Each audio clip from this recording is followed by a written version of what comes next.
Olá. Em 1975, o sociólogo Gilberto Freire alertou que o Brasil já era um país de velhos.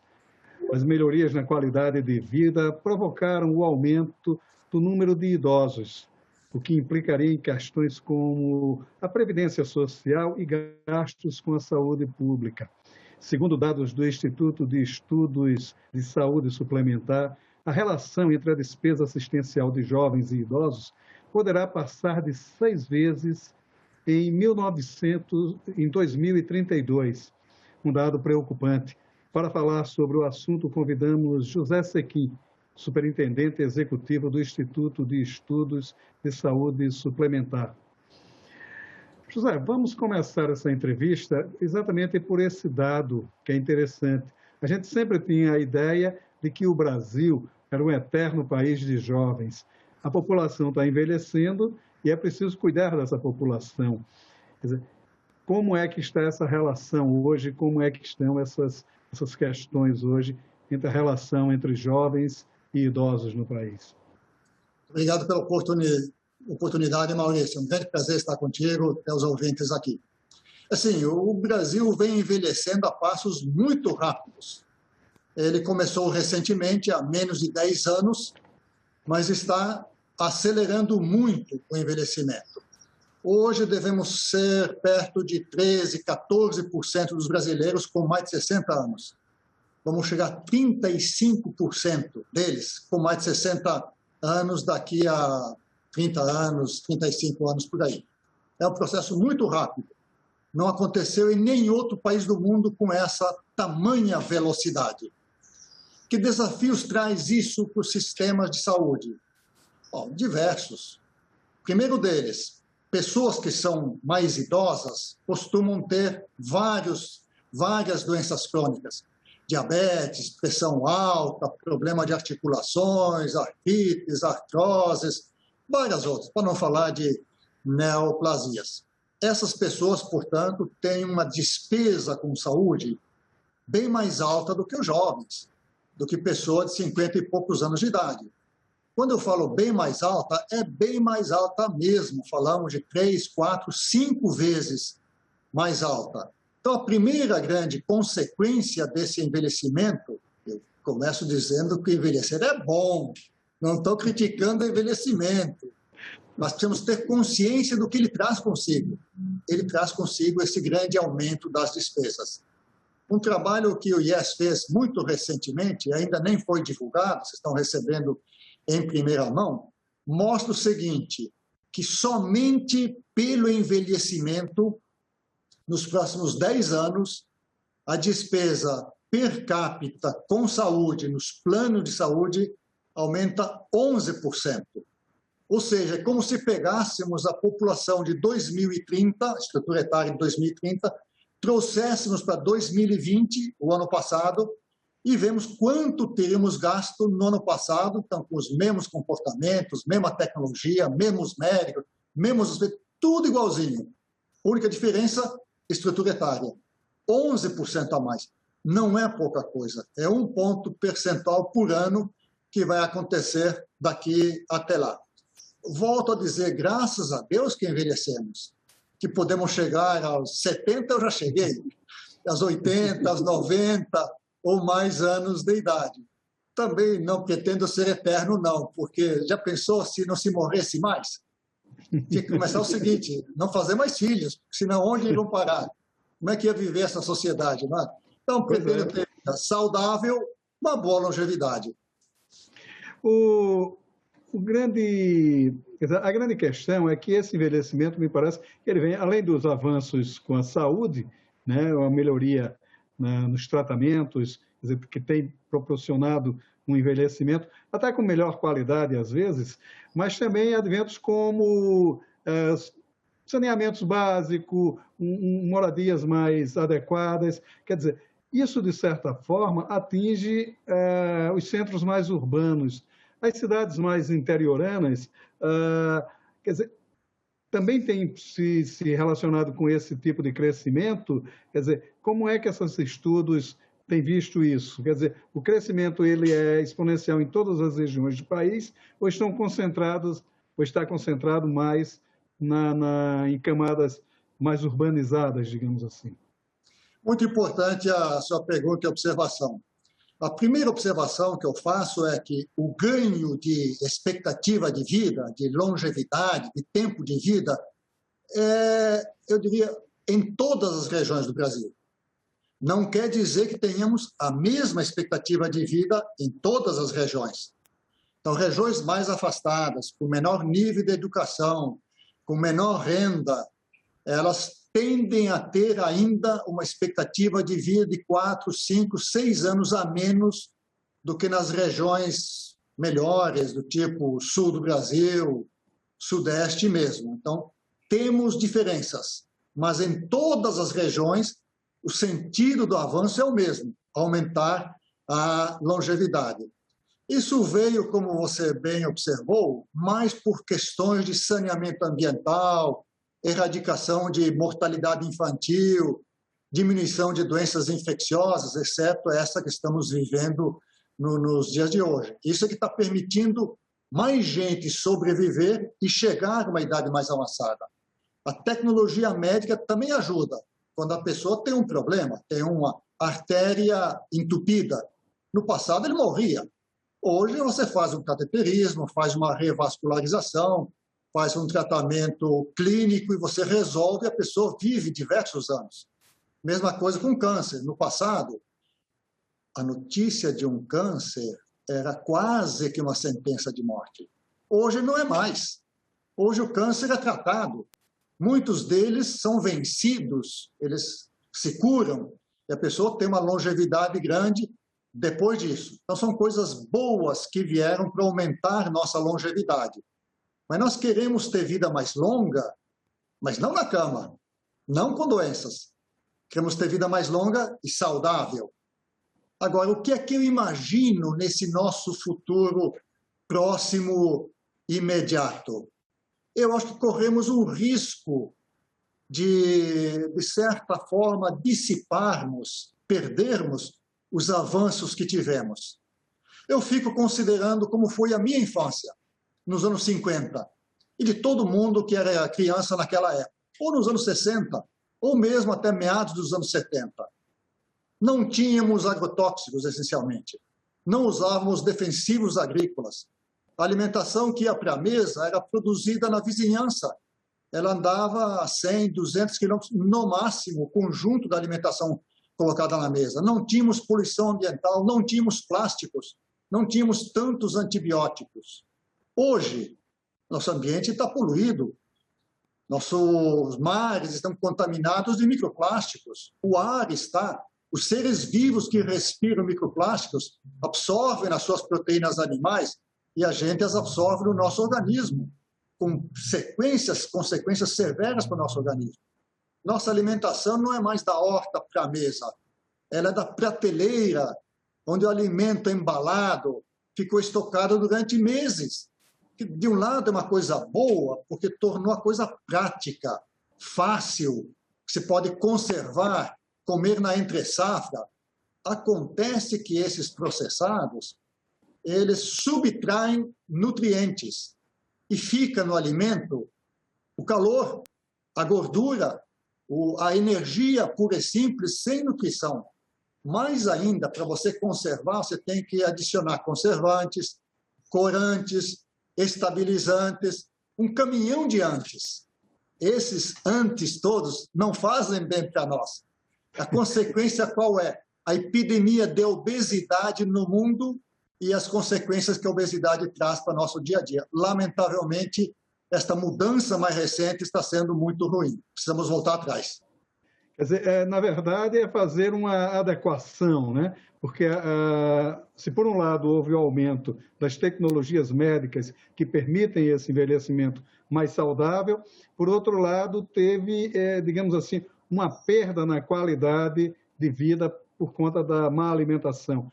Como equilibrar essa balança, né? Quer dizer, quais seriam os caminhos para que se chegasse a um meio termo aceitável?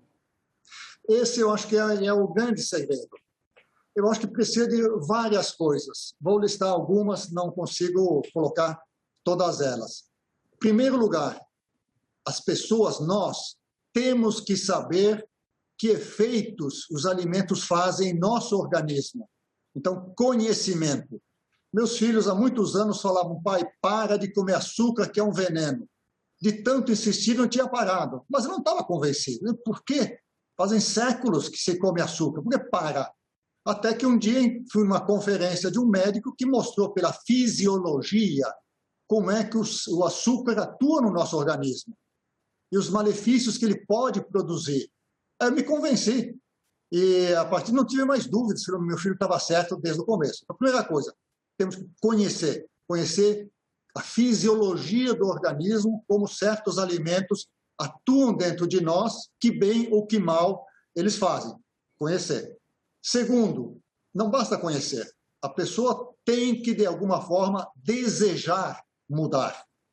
Se convencer de que no ritmo que vamos, a gente até poderá ter uma vida longa, mas muitos anos finais da vida passados na cama, passados com dor nas articulações, com pressão alta, tomando dezenas, literalmente dezenas de remédios. Conheço um caso, minha sogra toma 16 remédios por dia, ou seja, ela come remédios, ela não almoça. Não é isso que a gente quer. Então, a segunda coisa é desejarmos mudança. A terceira coisa, temos que criar um ambiente, e aqui interessa muito a formulação da política pública, a responsabilidade dos governos. É formar um ambiente que seja propício a gente evitar coisas que não são saudáveis e colocar à disposição coisas que são saudáveis. Eu dou um exemplo que eu acho que é clássico. A merenda escolar. O governo dá a merenda escolar.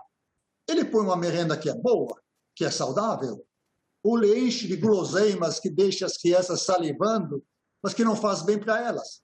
Se as crianças não veem, a cabeça e o coração delas não desejam essas doenças, né, essas guloseimas. Então, o ambiente tem que ser propício, tem que ter espaço para você caminhar, para você fazer educação física, fazer exercícios, ter perto da sua casa uma rede supridora de alimentos saudáveis, bons, de origem orgânica, e limitar ou dificultar o acesso a coisas que não são saudáveis. Então, rotulação é fundamental, diminuir sal nos alimentos, essas coisas todas são muito importantes. E, obviamente, o outro é cuidar do meio ambiente. São um conjunto grande de políticas que envolvem o indivíduo, o conhecimento, o desejo e o meio ambiente. Quer dizer, seria um ambiente propício, digamos assim, para aquelas cidades que a gente já começou aqui falando do Gilberto Freire. Eu estou aqui atrás com vários livros dele. Ele falava que a cidade ideal era o que ele chamava de urbana, que seria uma mistura do rural com o urbano. Essas médias cidades hoje que a gente vê no interior de São Paulo, de Goiás mesmo, em algumas cidades do interior, que ela consegue, no núcleo urbano pequeno, ter todos os equipamentos necessários a uma boa qualidade de vida, boas escolas, bons hospitais, e que em torno tem um ambiente que favorece uma agricultura familiar, por exemplo, que vai trazer um alimento de melhor qualidade.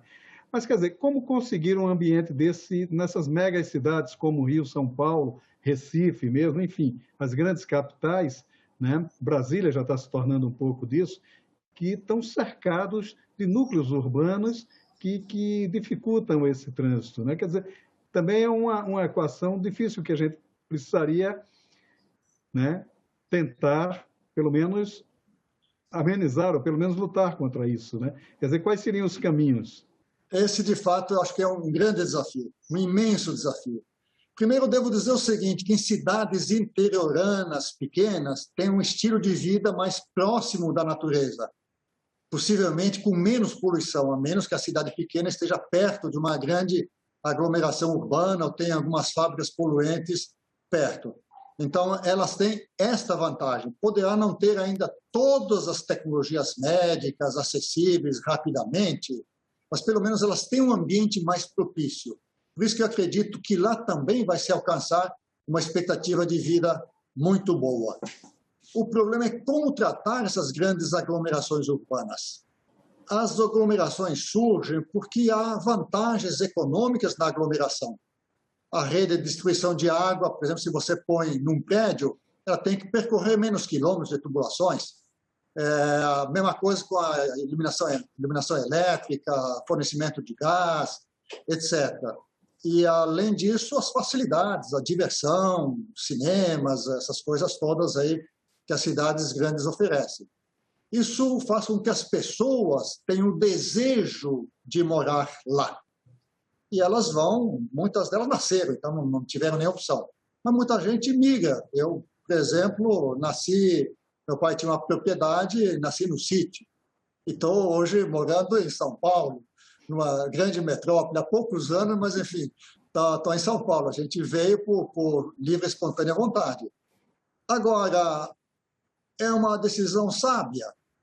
É a decisão que traz algumas vantagens, algum conforto, acesso a coisas que seriam muito mais difíceis em outros lugares, e como desvantagem, comer um ar denso, cheio de poluentes, quem sabe metais pesados, que provavelmente vão abreviar nossa vida.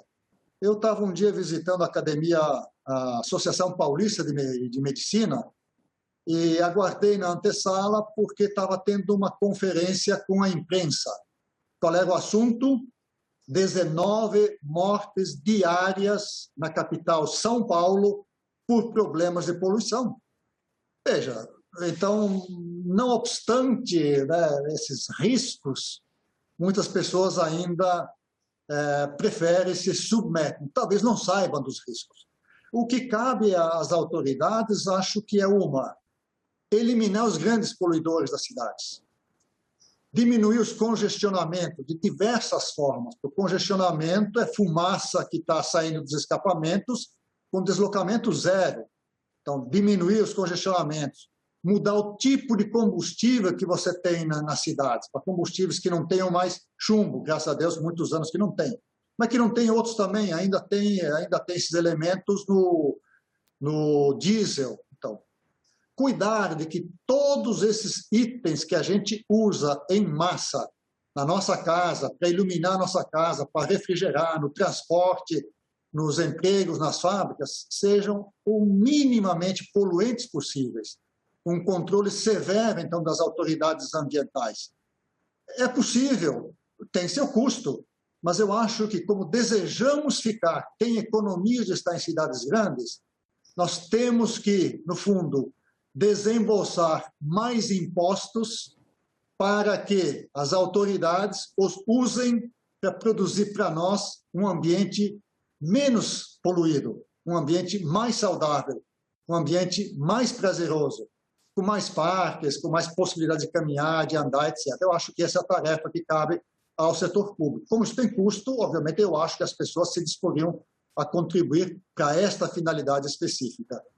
A gente sairia daquele panorama da medicina curativa para uma medicina preventiva. Essa seria a grande solução para diminuir os custos dos gastos com saúde no futuro. Maurício, você matou a charada. Me lembro de um evento de lançamento do movimento Empresa Saudável, faz ano e meio. Uma pessoa que tinha sido executiva do setor de alimentos tomou a palavra e disse o seguinte, não me esqueço até hoje, disse o seguinte: os empresários reclamam dos grandes aumentos dos planos de saúde. Agora, esses caras não olham que são eles que estão produzindo a doença nos refeitórios das empresas, com alimentação gordurosa, pouco nutritiva, altamente calórica, que desenvolve obesidade e uma sequência grande de doenças crônicas. Então, eu acho que temos, sim, solidariamente a responsabilidade, inclusive dos empregadores, de olhar para a qualidade de vida, o tipo de alimentação, não só nas dependências da fábrica, inclusive posterior, com educação, com ensino, etc. Hoje, a medicina é uma medicina curativa, ela trata a doença. a medicina devia se voltar para evitar que adoecêssemos, para que tivéssemos vida longa com saúde, com menos doenças crônicas. Isso é possível? Claro que é. Depende, então, em parte, de nós mesmos, em parte do meio ambiente, que depende aí das autoridades, do que elas fazem, de como controlam os poluidores, de como permitem mobilidade, como põem à disposição locais para você caminhar, andar, fazer seu passeio, andar de bicicleta, etc. Então, acho que, sim, temos que mudar para produzir saúde. O médico será sempre necessário, porque por mais que produzamos saúde, pode ter um acidente, pode ter uma doença, pode ter algo que fugiu aos estilos de alimentação. E aí é necessária a intervenção do médico e da tecnologia médica. Então, quando esses casos acontecerem, a gente espera que o médico seja capaz de resolver esses problemas. Mas cabe a nós, individualmente, a sociedade como um todo, empregadores, fazemos tudo para evitar de cairmos doentes. Com isso, as empresas pagarão menos para manter a saúde dos seus funcionários. Nós mesmos, que temos que pagar planos do bolso, pagaremos planos com custos menores, porque adoeceremos muito menos. Isso está ao nosso alcance. Precisamos, eu acho, caminhar muito nessa direção aí. Seria uma valorização mais também das equipes paramédicas, né? Educador físico, nutricionista, uma série de profissionais que, de certa forma, eles já fazem essa, digamos assim, reeducação para a saúde, né? Quer dizer, qual a importância desses profissionais também nesse processo? É muito importante. Eu destacaria, assim, de imediato, as equipes de saúde da família, que são mantidas pelo SUS. Hoje existem dezenas de milhares delas, Brasil afora.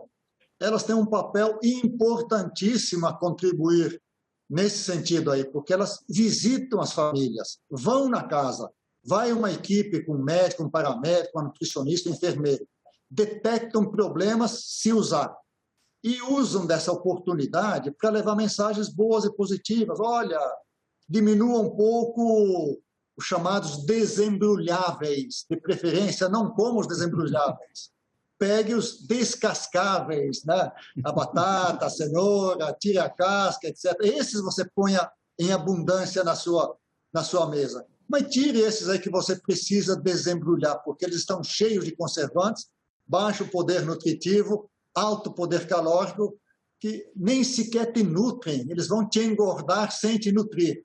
Então, acho que esse papel que as equipes de saúde da família desempenham é muito importante. Elas podem ter esse papel educativo, levar a informação, além de, claro, detectar eventuais problemas de saúde que possam existir nas famílias que eles visitam. Então, acho que temos que seguir, persistir e intensificar esse caminho, inclusive com melhores treinamentos a essas equipes que visitam as famílias. Não só em conhecimento técnico, em fisiologia, mas especialmente em capacidade de persuasão, de persuadir a família a fazer boas escolhas, né? Eu acho que isso é fundamental. Lamentavelmente, nos encontros médicos que todos nós temos, mais dia menos dia, às vezes mais de uma vez por ano, o médico gasta muito pouco do tempo ensinando como se alimentar, o que fazer, que estilo de vida adotar. Acho que isso devia ser parte, inclusive, das escolas de medicina, no treinamento dos profissionais, que eles poderiam ter uma enorme contribuição para as pessoas. Olha, eu nem olho tanto a importância financeira disso. Eu olho a importância para mim mesmo, para a minha saúde, para chegar aos 70, 80 anos, com pouca, de preferência nenhuma doença crônica, suportáveis. Então, os beneficiados somos nós. Não é o plano de saúde, não é a empresa, também, mas, acima de tudo, nós. É bom para nós. É essa consciência que precisamos ter. As equipes de saúde da família podiam levar essa mensagem para essas famílias aí. Maravilha. Não é à toa que a obesidade hoje é vista como uma pandemia também. José, muito obrigado pela sua participação aqui no Cidadania. É uma conversa que a gente levaria a tarde toda, mas o nosso tempo já está bem apertado. Muito obrigado e agradeço muito a sua participação e seus esclarecimentos aqui no Cidadania.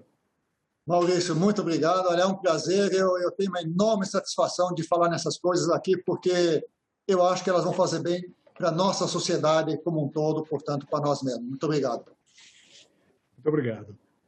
Se você quiser rever esta e outras entrevistas do Cidadania, é só acessar nossa página na internet, senado.leg.br/TV, e o nosso canal no YouTube.